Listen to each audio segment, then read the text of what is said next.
अस्सलाम वालेकुम student, welcome to my YouTube channel guide chem academy, जहाँ पे इंशाल्लाह केमिस्ट्री आपको इजी और कॉन्सेप्चुअल वे में सिखाई जाएगी। तो जैसा कि आपको पता है कि हमारा आज का जो लेक्चर है वो लेक्चर नंबर 4 है। ठीक है, इससे पहले 3 लेक्चर हो चुके हैं जिसमें हमने चैप्टर नंबर 1 सिंध बोर्ड की केमिस्ट्री स्टिक्योमेट्री के कुछ टॉपिक कवर किए थे। ठीक है, और उस टॉपिक में आज जो हमारा टॉपिक है वो मोस्ट इम्पोर्टेंट है एग्जाम के पॉइंट ऑफ व्यू से, जिसमें हर साल एक क्वेश्चन या तो वो न्यूमेरिकल बेस्ड आता है या कुछ डेफिनेशन एक नंबर के लिए थ्योरेटिकल बेस्ड आती है। ठीक है, थोड़ा सा हम पिछला रिकॉल करते हैं जो कि जरूरी है आज के टॉपिक के लिए, ताकि आपको आइडिया हो जाए, जो नए हैं उनको भी आइडिया हो जाए, जो पुराने हैं उनको तो ऑलरेडी आइडिया होगा इस चैनल पे। ठीक है, तो आज का जो हमारा टॉपिक है वो है स्टिक्योमेट्री, जिसके लिए हमारे पास पुराने टॉपिक जिसकी नींव है उसमें हमारे पास है मोल, मोलर वॉल्यूम, ये क्या चीज होते हैं। तो अगर आपको याद हो लास्ट लेक्चर में हमने मोल और मोलर वॉल्यूम को डिस्कस किया था और उसके कुछ फॉर्मूले लिखे थे। और अगर आप इस चैनल पर नए हैं तो वो पुरानी वीडियो जरूर देखें, क्योंकि वहां पे फॉर्मूले और उनकी टर्मिनोलॉजीज कॉन्सेप्ट्स को समझाया गया था। वो अगर आपको समझ में आएगा तो आज का टॉपिक इंशाल्लाह आपको जरूर समझ में आएगा। ठीक है, और वैसे भी मैं दोबारा से जीरो से स्टार्ट लूंगा, अगर आप न्यू भी हैं इस वीडियो को पहली दफा देख रहे हैं तो इंशाल्लाह आपको आज का टॉपिक अच्छे से समझ में आएगा। तो चलते हैं बिना टाइम वेस्ट किए अपने आज के टॉपिक की तरफ, जो कि हमारे पास है स्टिक्योमेट्री। चैप्टर का नाम भी यही है, चैप्टर नंबर 1 है। अब स्टिक्योमेट्री आपके पास है क्या? सबसे पहले आपको स्टिक्योमेट्री की बेसिक डेफिनेशन पता होनी चाहिए।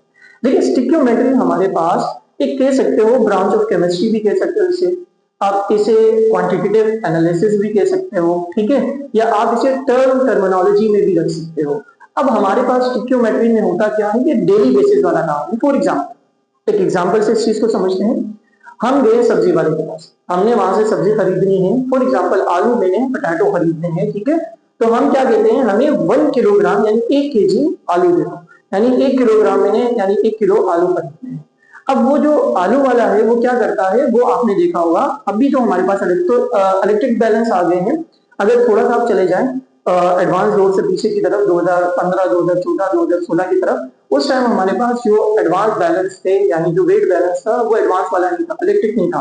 तो हमने देखे थे उसमें 2 साइड्स होती हैं। ठीक है, एक साइड पे वो क्या करता था, आलू रखता था, और एक साइड पे क्या करता था, वो 1 किलो का पत्थर होता था जिसको 1 केजी बाट भी कह सकते हो, वो रखता था। और जब दोनों एक दूसरे के बराबर हो जाते थे तो वो कहता था 1 केजी आलू आपके पूरे हो गए। ठीक है, तो ये एक बेसिक एग्जांपल है। इसमें हमने क्या किया, जो आलुओं की मिकदार थी यानी अमाउंट थी वो हमें मालूम नहीं थी। हमने क्या किया, with the help of known amount, जिसकी अमाउंट हमें मालूम थी, यानी 1 केजी का जो बाट था, 1 केजी का जो हमारे पास पत्थर था, उसकी हमें अमाउंट पता थी, तो हमने उसकी मदद से अननोन की अमाउंट निकाल ली। इसी चीज को हम क्या नाम देते हैं, स्टिक्योमेट्री। तो असल में स्टिक्योमेट्री क्या है? It is a quantitative analysis where we find the mass या the amount, amount वर्ड इसलिए यूज कर रहा हूं क्योंकि जरूरी नहीं कि हमेशा हम मास मालूम करेंगे। The amount of unknown substance with the help of amount of known substance। इसका मतलब ये हुआ कि यहाँ पे 2 चीजें आ गई हमारे पास, एक हमारे पास आया है अमाउंट ऑफ नोन सब्सटेंस, और एक हमारे पास जो है वो है अमाउंट ऑफ अननोन सब्सटेंस। ठीक है, अब अक्सर बच्चों को, स्टूडेंट को ये चीज भी समझ में नहीं आ रही होगी कि sir substance, amount of known substance और अननोन सब्सटेंस का से क्या मुराद है। देखें, अमाउंट ऑफ नोन सब्सटेंस का मतलब हो गया जिसकी अमाउंट आपको मालूम है। ठीक है, जैसे 1 केजी का जो बाट था उसकी अमाउंट हमें मालूम थी। अननोन सब्सटेंस का मतलब ये हो गया जिसकी अमाउंट आपको मालूम नहीं है। ना मालूम वाली अमाउंट क्या थी, आलू जो थे वो हमारे पास, जिसका वेट हमें मालूम नहीं था तो हमने उसका वेट मालूम कर दिया। तो इसको टर्म को या क्वांटिटेटिव स्टडी को हम क्या नाम देते हैं, स्टिक्योमेट्री। तो बेसिक डेफिनेशन भी मैंने बोर्ड के ऊपर लिखी है, बहुत सिंपल सी डेफिनेशन है, आपकी बुक से थोड़ी सी हटकर है। एग्जैक्ट डेफिनेशन ये इसलिए मैंने लिखी है क्योंकि ये डेफिनेशन अगर आपको आ गई तो जो हमारे पास स्टिक्योमेट्रिक रिलेशनशिप्स हैं वो आसानी से आपको समझ में आ जाएगा। तो उम्मीद है कि ये फर्स्ट डेफिनेशन आपको समझ में आ गई होगी। हम इससे रिलेटेड एक और टॉपिक की तरफ चलते हैं जो कि हमारे पास है स्टिक्योमेट्रिक रिलेशनशिप। अब ये स्टिक्योमेट्रिक रिलेशनशिप क्या है इसको जरा हम देख लेते हैं। What is stoichiometric relationship? ये भी बहुत सिंपल है, देखें बेटा। रिलेशनशिप का मतलब ये होता है कि हम एक चीज की अमाउंट की मदद से दूसरी चीज की अमाउंट क्या कर रहे हैं, फाइंड आउट कर रहे हैं। तो मैंने अभी थोड़ी देर पहले आपसे कहा था कि यहाँ पे अमाउंट का मतलब, अमाउंट का वर्ड हमने क्यों ऐड किया है, इस वजह से कि अमाउंट हमारे पास इन टर्म ऑफ मास भी हो सकती है, अमाउंट हमारे पास इन टर्म ऑफ वॉल्यूम भी हो सकती है। तो इन 2 टर्मिनोलॉजीज के अकॉर्डिंग हमारे पास स्टिक्योमेट्रिक के टोटल 3 रिलेशंस बनते हैं, जैसे बुक में 4 दिए हैं, ठीक है, बट बेसिक हमारे पास 3 है, वो चौथा जो है हमारे पास रिपीटेड है, तो वो मैं समझा देता हूँ आपको, बट फिलहाल मैंने यहाँ पे 3 लिखे हैं। जैसे जिसमें सबसे पहला हमारे पास जो रिलेशन बनता है वो बनता है मास मास रिलेशनशिप। बहुत सिंपल है, इसका मतलब ये हुआ कि आपको एक केमिकल सब्सटेंस जो कि नोन है उसका मास गिवन होगा, और एक केमिकल सब्सटेंस जिसका मास आपको गिवन नहीं है वो अननोन कहलाएगा, तो उसका मास आप क्या करोगे, फाइंड आउट करोगे। तो किसी भी नोन सब्सटेंस के मास के जरिए किसी अननोन सब्सटेंस का मास फाइंड आउट करना, इसे हम क्या नाम देते हैं, मास मास रिलेशनशिप। यहाँ पे मैंने की पॉइंट में लिख दिया था, बेसिक वही डेफिनेशन है, जस्ट अमाउंट की जगह आपको मास का वर्ड ऐड कर देना है। फिर उसके बाद आ जाए मास वॉल्यूम। देखिए इंशाल्लाह भी आपको आइडिया हो रहा होगा कि मास वॉल्यूम, इसका मतलब ये है कि हमें नॉन सब्सटेंस का मास गिवन होगा, अननोन सब्सटेंस का वॉल्यूम हमें फाइंड आउट करना है। तो इसका मतलब ये हुआ, ये कौन सा रिलेशन कहलाएगा, मास वॉल्यूम। मैंने यहाँ पे लिखा भी है कि यहाँ पे ग्राम मास आपको गिवन होगा, वॉल्यूम जो है वो आपने क्या करना है बेटा, फाइंड आउट करना है। तो ये रिलेशन हमारे पास कहलाएगा मास वॉल्यूम रिलेशनशिप। ओके, बात करेंगे मास वॉल्यूम रिलेशनशिप की डेफिनेशन की। तो बेसिक डेफिनेशन है बहुत सिंपल, ये ऊपर वाली डेफिनेशन से रिलेट होती है। For example, that type of stoichiometric relationship in which we find the volume of unknown substance with the help of mass of known substance is called mass volume relationship। ये basic सी हमारे पास mass volume relationship की definition हो गई, ठीक है। जिन बच्चों ने अपने पास नोट डाउन करनी है तो वो नोट डाउन कर ले जल्दी से। इसके बाद हम बात करते हैं वॉल्यूम वॉल्यूम रिलेशनशिप। अब वॉल्यूम वॉल्यूम क्या है, आप देखें यहाँ पे मैंने मेंशन किया हुआ है कि नॉन सब्सटेंस का भी वॉल्यूम आपको गिवन होगा, अननोन सब्सटेंस का वॉल्यूम हमें क्या करना है, फाइंड आउट करना है। बेसिक वही डेफिनेशन है जो ऊपर हमने रिपीट की थी, जस्ट मास की जगह वॉल्यूम रिप्लेस हो जाएगा, ठीक है। अब यहाँ पे मैंने कुछ कंडीशंस भी लिखी हैं। देखिए बेटा, मास के लिए अगर सवाल हमारे पास आया तो हमने कैसे आइडेंटिफाई करना है कि मास मास रिलेशन का है, मास वॉल्यूम रिलेशन का है, या वॉल्यूम वॉल्यूम रिलेशन का है। तो बेसिकली हम यूनिट से अमाउंट को पहचानते हैं। जैसे अगर किसी भी अमाउंट के साथ, किसी वैल्यू के साथ ग्राम लिखा हुआ नजर आए, जिसको हम या तो ग्राम पूरा लिखा हुआ होगा या सिर्फ आपके पास जी लिखा होगा, जैसे यहाँ पे जी लिखा हुआ है, ठीक है, तो वो हमारे पास मास को इंडिकेट करेगा। और अगर किसी वैल्यू के साथ डीएम क्यूब या लीटर लिखा हुआ है, ये दोनों इक्वली होते हैं ऑलमोस्ट, सेंटीमीटर क्यूब या मिलीलीटर लिखा हुआ है, ये भी ऑलमोस्ट दोनों इक्वल होते हैं, तो ये किसको रिप्रेजेंट करता है, वॉल्यूम को। तो इसका मतलब ये हुआ कि अगर एक क्वेश्चन में एक अमाउंट के साथ ग्राम लिखा हुआ है और एक अमाउंट के साथ, एक अमाउंट कह रहा हूँ सॉरी, और एक जगह पे वॉल्यूम पूछा गया है या डीएम क्यूब पूछा गया है, तो इसका मतलब ये हुआ कि ये हमारे पास कौन सा रिलेशन कहलाएगा, मास वॉल्यूम रिलेशन कहलाएगा। तो ये हमारे पास कुछ स्टिचोमेट्रिक रिलेशन थे जो मैंने यहाँ पे एक्सप्लेन कर दिए। आगे बढ़ते हैं, एक एग्जांपल मैंने यहाँ पे दी है, एग्जांपल आपके क्वेश्चन बुक की है, ठीक है, exercise page number 21 question number 5। इस क्वेश्चन को अगर हम पढ़े और क्वेश्चन को समझे कि कौन सा रिलेशन है, अगर आपको रिलेशन समझ में आ गया तो समझे आपको न्यूमेरिकल आसानी से सॉल्व करना आ गया है, ठीक है बेटा। तो हम क्या करते हैं, यहाँ पे हमारे पास है silver sulphide is an antimicrobial agent in an experiment 24.8 gram silver sulfide is reacted with the excess of HCl as given in the following reaction। अगर यहाँ पे आप गौर करेंगे, आपके पास जो Ag2S है यानी सिल्वर सल्फाइड का जो अमाउंट दी गई है वो कितनी दी गई है, 24.8 ग्राम। ग्राम आया, इसका मतलब ये क्या हुआ, मास हो गया। समझ में आई बेटा, ये क्या हो गया बेटा, मास हो गया हमारे पास। फिर उसके बाद इक्वेशन दी है, इक्वेशन इस न्यूमेरिकल के लिए बहुत ज्यादा जरूरी है। क्वेश्चन में इक्वेशन का होना नेसेसरी है, जब तक ये क्वेश्चन में इक्वेशन नहीं होगी आप इस न्यूमेरिकल को सॉल्व नहीं कर सकते। इक्वेशन क्वेश्चन में ऑलरेडी गिवन है, हमने लिख ली, calculate the mass of AgCl। Part 1 में मास ऑफ AgCl पूछा है। अब देखें, ग्राम मास दिया हुआ था, ग्राम मास पूछा गया है, तो ये कौन सा रिलेशन हो गया, मास मास रिलेशन हो गया। इसी तरह सेकंड पार्ट में क्या पूछा है बेटा, volume of hydrogen sulphide H2S at STP। STP हमने लास्ट क्लास में बात की थी, स्टैंडर्ड टेम्परेचर एंड प्रेशर। तो इस पे हमने क्या कर दी है, वॉल्यूम निकालना है। इसका मतलब इसी सवाल में ये कौन सा दूसरा रिलेशन आ गया, जिसको हम क्या कहेंगे, मास वॉल्यूम रिलेशन। तो ये क्वेश्चन मैंने इसलिए लिया है ताकि आपको दोनों रिलेशन समझ में आ जाए, मास मास रिलेशन भी और मास वॉल्यूम रिलेशन भी। सवाल को हमने देखा, सवाल को हमने समझा, अब हम आते हैं इसके डेटा प्लॉटिंग की तरफ। देखिए सबसे पहले हमने यहाँ पे लिखा मास ऑफ नोन, नोन इसलिए लिखा क्योंकि इसका मास मुझे गिवन है। कितना दिया हुआ है सिल्वर सल्फाइड का, 24.8 ग्राम, सवाल में गिवन है, अंडरलाइन किया हुआ है। Molar mass of silver sulphide, sir कहीं पे मोलर मास क्वेश्चन में तो है नहीं, तो आपने क्यों लिखा? देखिए मोलर मास आपके सवाल में नहीं है, बट आपके डेटा और आपके सोल्यूशन की रिक्वायरमेंट है, आपको मस्ट पता होनी चाहिए, और ये भी प्रीवियसली लेक्चर में हमने कवर किया है। तो यहाँ पे मैंने क्या किया, सिल्वर सल्फाइड का फॉर्मूला लिखा। अब सिल्वर का जो एटॉमिक मास होता है वो 108 होता है, यहाँ पे टोटल सिल्वर की तादाद 2 है, तो मल्टीप्लाई बाय 2 हो गया। सल्फर 32 मल्टीप्लाई बाय 1, टोटल हमारे पास आ गया 248। मोलर मास की जो यूनिट होती है वो होती है ग्राम पर मोल। इसके बाद मास ऑफ अननोन सब्सटेंस जो हमारे पास है वो क्या है, AgCl। ठीक है, AgCl का हमें मास क्या करना है, फाइंड आउट करना है। देखिए पार्ट 1 में आपसे पूछा गया था।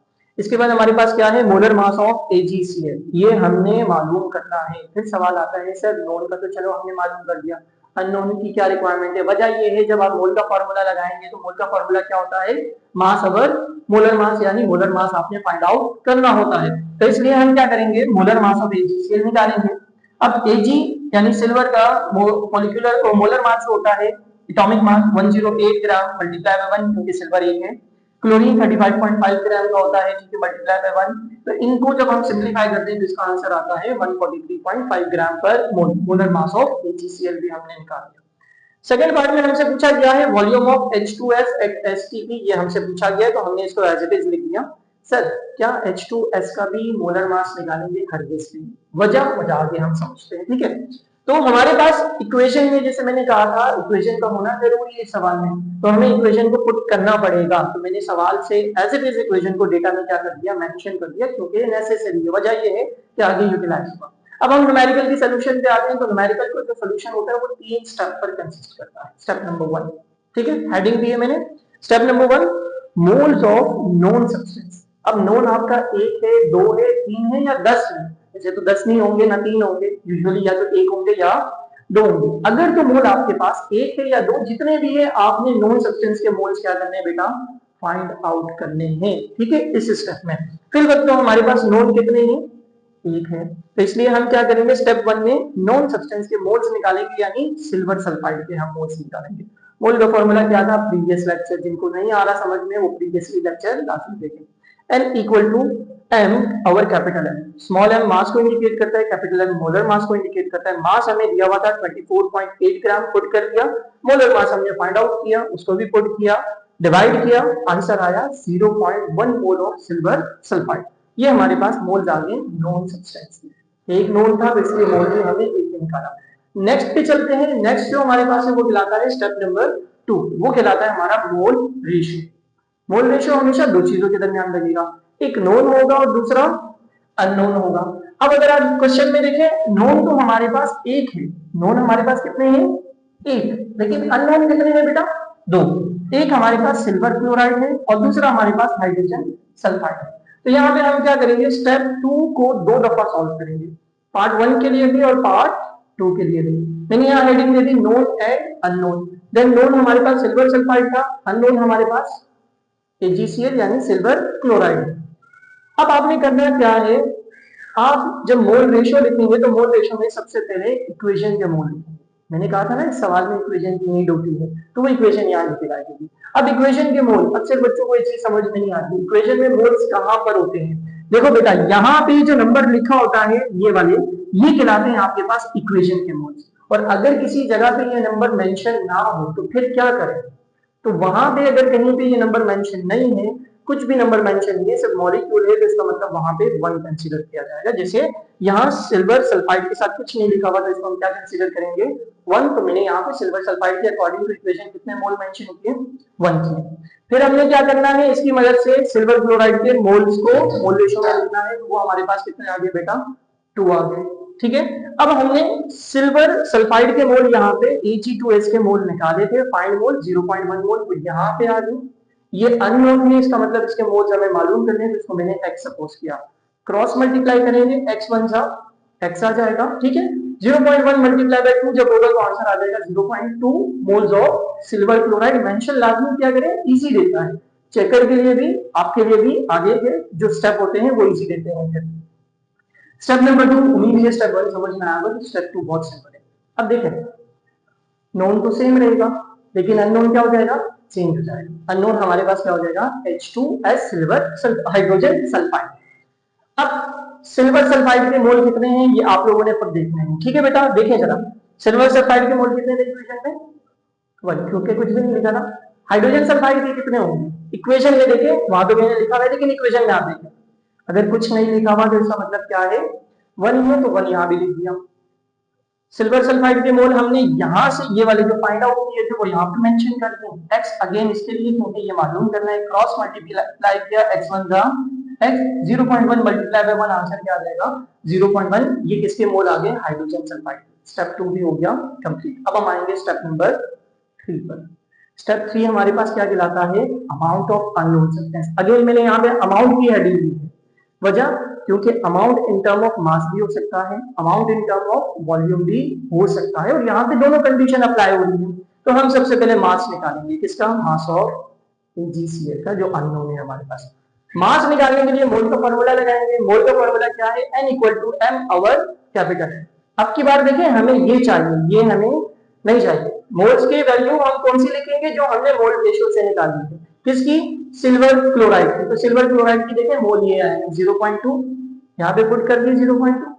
इसका जो मोलर मास है सिल्वर क्लोराइड का वो डेटा में लिखा था हमने, ये रहा molar mass of silver chloride 143.5 ग्राम, वो हमने यहाँ पे लिखा। ये यहाँ डिवाइड हो रहा है, वहां जाकर मल्टीप्लाई, आंसर आ जाएगा 28.7 ग्राम। हमने मास ऑफ सिल्वर क्लोराइड मालूम कर लिया। ये स्टेप 1 हमारा हो गया कंप्लीट, यानी ये समझ लें कि क्वेश्चन का फर्स्ट पार्ट हमारा हो गया कंप्लीट। क्वेश्चन का सेकंड पार्ट पे चलते हैं।